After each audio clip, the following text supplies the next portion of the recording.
Vaksin sejak lama dikenal sebagai penangkal virus yang ampuh untuk memberhentikan pandemi di dunia. Vaksin polio misalnya, vaksin ini telah dahulu kala dirancang untuk memutus mata rantai penyakit polio saat itu. Dan kini saat menghadapi pandemi COVID-19 yang masih terus meluas, para ilmuwan maupun tenaga medis juga berupaya merancang vaksin COVID-19.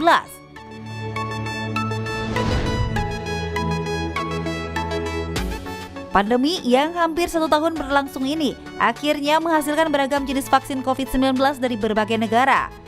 Namun, melakukan vaksinasi bukan berarti menangkal tubuh 100% dari virus. Vaksinasi bertujuan agar jika tubuh terserang virus, penyakit yang diderita akan lebih ringan.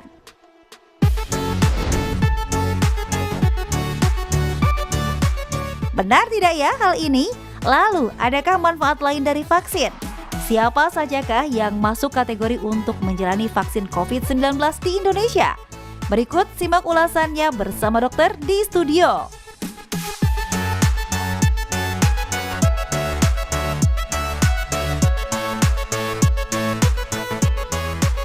Oke, nah jadi sekarang ini Kak Bekti, vaksin udah ada di Indonesia.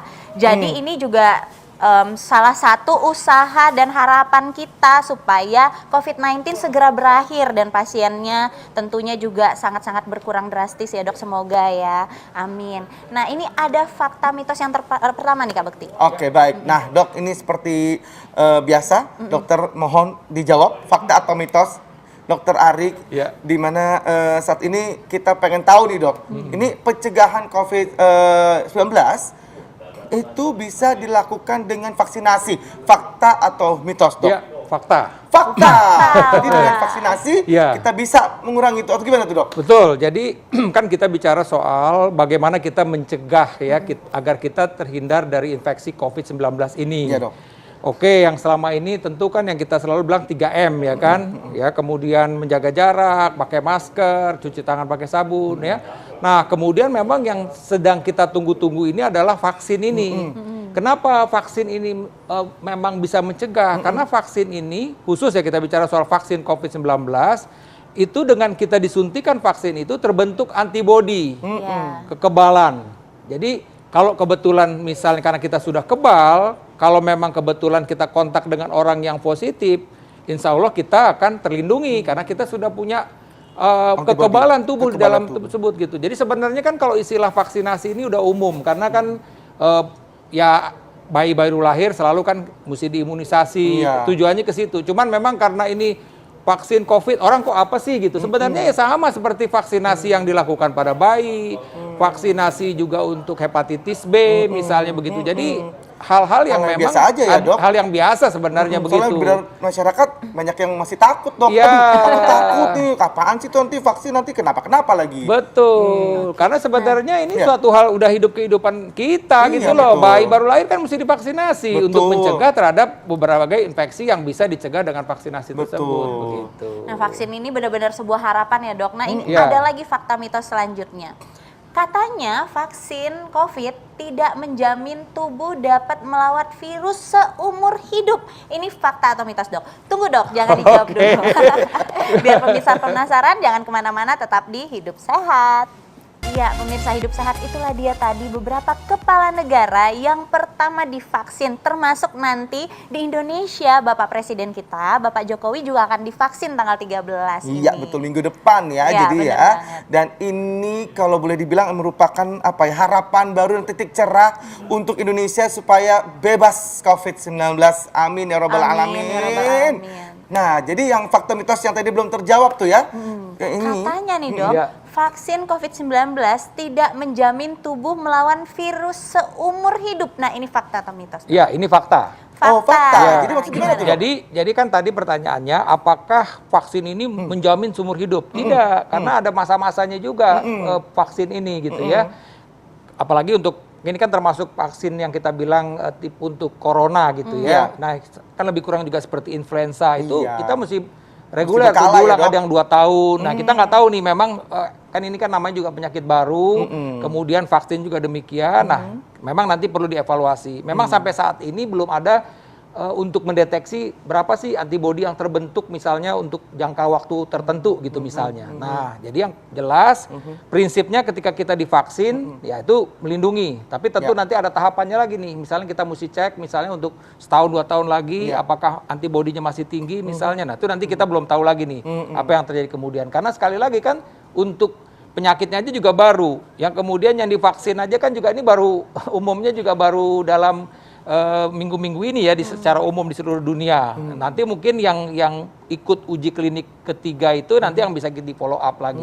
Jadi itu tadi karena kita tahu lah seperti contoh beberapa vaksinasi seperti misalnya hepatitis B itu pun juga ternyata tidak bisa melindungi seumur hidup karena ada beberapa pasien yang kita cek ternyata antibodinya udah turun sekali gitu loh. Betul, itu, setuju dok itu. Jadi kayak flu juga kan ya dok. Tapi tetap mestinya 3M tetap mesti kita jaga. Betul, jadi jangan mentang-mentang kita sudah divaksin, kita merasa sudah kebal, kita lupa tuh untuk jaga tadi. Benar, jangan sampai seperti itu.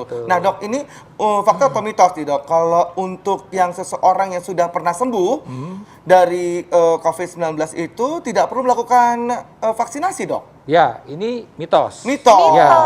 Oke. Nah, kenapa? Karena ketika kita terinfeksi oleh COVID ini, itu antibodi yang terbentuk itu tidak cukup untuk melindungi kita untuk jangka waktu yang panjang. Ada yang sebutkan 3 bulan, ada yang 6 bulan gitu loh. Jadi kesimpulannya tetap nih orang-orang yang pernah terinfeksi, ya dia juga nanti mungkin suatu waktu akan perlu juga mendapatkan vaksinasi. Begitu. Itu mungkin berapa lama setelah dia sembuh dari COVID? Ya itu yang saya bilang tadi. Jadi antibodi itu disebutkan memang bisa bertahan sampai 3 bulan. Antibodi untuk melindungi itu tadi. Walaupun kita juga punya, walaupun jarang saya bilang ya, dalam 1 bulan ada lagi tuh yang terinfeksi lagi gitu. Tapi rata-rata hampir 3 bulan memang ya. Bahwa artinya di dalam 3 bulan itu antibodi yang terbentuk karena kita terinfeksi itu bertahannya sekitar segitu. Gitu. Jadi memang tetap vaksin ini juga bisa diberikan pada orang yang pernah. Tapi untuk kesempatan yang pertama ini, memang Sinovac menyebutkan bahwa diperuntukkan belum untuk orang yang pernah terinfeksi dulu. Baik. Nah ini dok, kalau antara ada yang pengen tahu nih soalnya, ini antara soal herd immunity dan vaksin. Menurut dokter seperti apa nih? Ya, jadi istilah herd immunity itu begini. Sebenarnya kita itu herd immunity ada suatu keadaan di mana imunitas di tengah masyarakat itu sudah mencapai 70-80%. Nah, bagaimana sih untuk mencapai imunitas tersebut? Berbagai cara misalnya. Oke, yang memang istilahnya dilepas itu ya tadi tuh ada infeksi, ada segala macam, ya udah dilepas aja mungkin untuk suatu tempat karena pernah juga kan di Italia itu karena memang tinggal di suatu pulau dilepas seperti itu aja sampai terbentuk sendiri itu herd immunity di kelompok tersebut. Tapi itu memang sesuatu yang alami, ya betul. Nah, herd immunity bisa dicapai dengan vaksinasi. Tujuan kita melakukan vaksinasi itu begitu. Jadi kalau seumpamanya masyarakat yang sudah kebal ini ada 80%, insya Allah dengan sendirinya virusnya juga akan habis. Karena mentok ke sini dia tidak nularin kan sampai akhirnya di tubuh orang tersebut juga akan habis gitu. Akhirnya otomatis di masyarakat tersebut akan mencapai herd immunity. Jadi imunitasnya udah makin baik di masyarakat tersebut. Jadi untuk herd immunity itu harus divaksin ya dok? Ya dalam kondisi sekarang karena juga memang WHO dari awal juga menyebutkan bahwa herd immunity itu tercapainya memang idealnya nanti dengan vaksinasi. Karena kalau dilepas begitu saja pasti ada korban. Betul. Apalagi kalau apalagi di masyarakat tersebut misalnya orang usia lanjutnya lebih tinggi karena kita tahu pasien-pasien di atas 6 ini juga data dari kita dari FKUI RSCM itu 23% orang tua di atas 60 tahun itu mengalami kematian akibat infeksi COVID ini. Jadi itu tadi kan kita tidak berharap nih orang-orang tua kita ya artinya tadi mengalami musibah seperti itu karena memang tidak terjaga dengan baik. Betul. Nah ngomong-ngomongin soal lanjut usia nih dok, vaksinasi ini kan memang harapan banget nih buat kita ya dok. Katanya vaksinasi COVID ini aman dipergunakan untuk semua umur tanpa terkecuali. Nah itu fakta atau mitos dok? Ya ini fakta. Fakta. Tapi sekali lagi kita butuh waktu dulu untuk penelitian ini. Ini kan sementara misalnya Sinovac. Misalnya salah satu yang ini kan memang risetnya itu pada umur 18 lebih. Ya, 18 sampai 58 tahun, 60 tahun begitu ya. Nah, tapi kan juga ada juga yang dari vaksin yang lain misalnya Pfizer kita lihat itu justru yang menjadi sasaran selain para tenaga medis dan nakes itu adalah orang-orang tua. Iya. Karena apa? Orang-orang tua ini berisiko kalau terinfeksi bisa jadi kematian. Bahkan ada satu mungkin kita lihat di media ya umur 80-an itu mendapatkan vaksin. Yang pertama kali di dunia itu yang malah umur 80-an ya, Dok? Betul. Nah, cuman memang yang untuk anak-anak ini yang masih artinya masih dalam riset begitu loh. Jadi artinya kita menunggu riset-riset. Tapi kalau bicara soal vaksinasi, ya intinya bisa semua umur. Tapi sekali lagi tadi tergantung dari vaksinnya juga nanti jenisnya begitu. Baik. Nah, karena sekali lagi ini memang ilmunya ini infeksi baru, juga semuanya serba baru, jadi bisa saja terjadi perubahan-perubahan di masa datang setelah riset-riset ini atau data-data ini keluar muncul gitu. Siap, Dok. Nah, ini ada terakhir nih, Dok. Iya. Jadi tipsnya nih, Dok. Iya. Vaksin ini apakah jaminan aman, Dok? Dari virus ya, dari virus COVID-19, Dok. Ya. Jadi memang aman ya, Dok, atau gimana sih? Ya, sekarang Seperti begini, apa, Dok? ya ini mungkin juga perlu disampaikan kepada masyarakat ya, ketika memang nanti ada vaksin di tengah-tengah masyarakat ini yang memang sudah disetujui oleh Badan POM kalau kita bicara di Indonesia atau di Amerika misalnya FDA, ini kami contoh karena memang kita berharap sekali nih bahwa nanti memang apa yang dikeluarkan oleh Badan POM ini memang sesuai ya sesuai dengan keilmuannya begitu loh. Jadi artinya ketika nanti Badan POM sudah bilang bahwa ini memang vaksin yang bisa digunakan di masyarakat kita, mestinya insya Allah itu aman. Ya, itunya aman. Artinya sudah dilakukan berbagai macam kajian. Sama juga seperti misalnya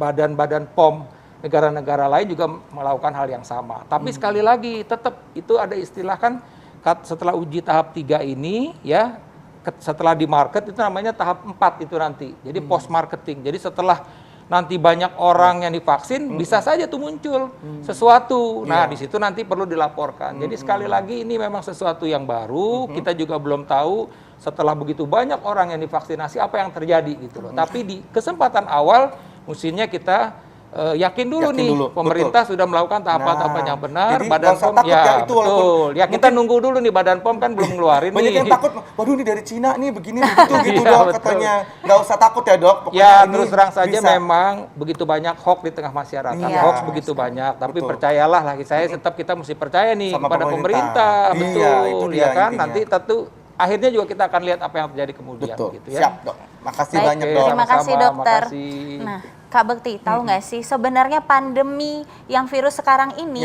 itu bukan pertama kali terjadi di dunia. Jadi banyak pandemi-pandemi lain yang sudah terjadi di dunia dan akhirnya terbebas dari pandemi tersebut. Nah, seperti apa? Sesaat lagi tetap di Hidup Sehat.